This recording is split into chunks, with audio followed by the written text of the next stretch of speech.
नमस्कार दोस्तों, मेरे YouTube चैनल में आपका स्वागत है। आज हम डॉक्टर एनी बेसेंट के बारे में जानेंगे। उनके जीवनी का आरंभ हम उनके एक वक्तव्य से करते हैं जो हिंदुत्व से संबंधित है।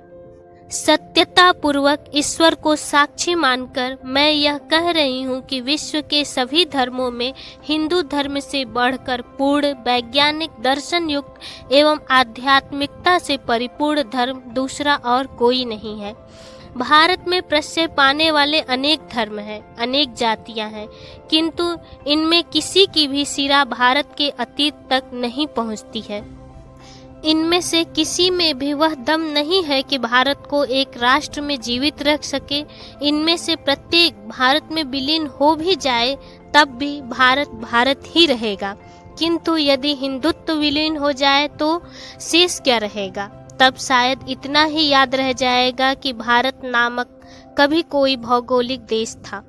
भारत के इतिहास को देखिए, उसके साहित्य, कला और स्मारकों को देखिए, सब पर हिंदुत्व स्पष्ट रूप से खुदा हुआ है। ऐसे भारत को मैं नमन करती हूँ। ये वक्तव्य थे डॉक्टर एनी बेसेंट के। डॉक्टर एनी बेसेंट एक प्रसिद्ध थियोसोफिस्ट, समाज सुधारक, राजनैतिक मार्गदर्शक, महिला कार्यकर्ता, लेखिका और प्रवक्ता थी। वह आयरिश मूल की थी और उन्होंने भारत को अपना दूसरा घर बना लिया था। वे भारतीयों के अधिकारों के लिए लड़ी और भारतीय राष्ट्रीय कांग्रेस की प्रथम महिला अध्यक्ष बनी। एनी बेसेंट का जन्म 1 अक्टूबर 1847 में लंदन के एक मध्यम वर्गीय परिवार में एनी वुड के रूप में हुआ था। अल्प आयु में ही पूरे यूरोप की यात्रा उन्होंने की, जिससे उनके दृष्टिकोण में वृद्धि हुई। एनी बेसेंट का विवाह 1867 में फ्रैंक बेसेंट नामक एक पादरी से हुआ, परंतु उनका वैवाहिक जीवन ज़्यादा समय तक नहीं चल सका और वे 1873 में कानूनी तौर पे अलग हो गए। इनकी 2 संतानें भी हुईं। अपने पति से अलग होने के पश्चात एनी बेसेंट ने न केवल लंबे समय से चली आ रही धार्मिक मान्यताओं बल्कि पारंपरिक सोच पर भी सवाल उठाने शुरू कर दिए। उन्होंने चर्च पर हमला करते हुए उसके काम करने के तरीके और लोगों की जिंदगियों को बस में करने के बारे में लिखना शुरू किया। उन्होंने विशेष रूप से धर्म के नाम पर अंधविश्वास फैलाने के लिए इंग्लैंड के एक चर्च की प्रतिष्ठा पर तीखे हमले किए। एनी बेसेंट ने महिलाओं के अधिकारों, धर्मनिरपेक्षता, फेबियन समाजवाद और मजदूरों के हक के लिए लड़ाइयाँ लड़ी।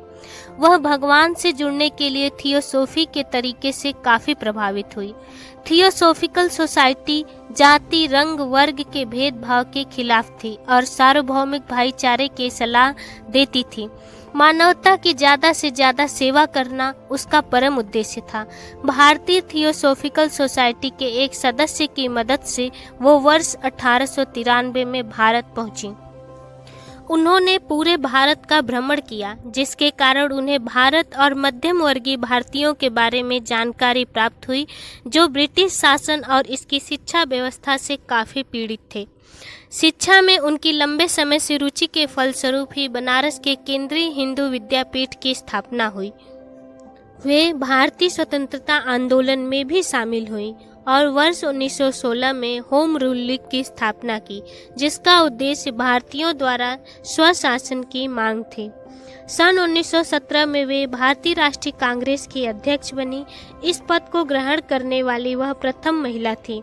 उन्होंने न्यू इंडिया नामक समाचार पत्र प्रकाशित किया, जिसमें उन्होंने ब्रिटिश शासन की आलोचना की और इस विद्रोह के कारण उन्हें जेल भी जाना पड़ा। गांधी जी के भारतीय राष्ट्रीय मंच पर आ जाने के पश्चात महात्मा गांधी और एनी बेसेंट के बीच मतभेद पैदा हुए, जिस वजह से वे धीरे धीरे राजनीति से अलग हो गईं। 20 सितंबर 1933 को मद्रास में एनी बेसेंट का देहांत हो गया। उनकी इच्छा के अनुसार उनकी अस्थियों को बनारस में गंगा में प्रवाहित कर दिया गया। वे भारतीय लोगों, संस्कृति और परंपराओं से प्रेम करती थीं और उनके विश्वासों को समझती थीं। एक बार महात्मा गांधी ने उनके बारे में कहा था कि उन्होंने गहरी नींद में सोए हुए भारतीयों को जगाया है। अगर आपको ये जानकारी पसंद आई हो तो कृपया वीडियो को लाइक कर दें और साथ ही मेरे चैनल को सब्सक्राइब अवश्य करें। धन्यवाद।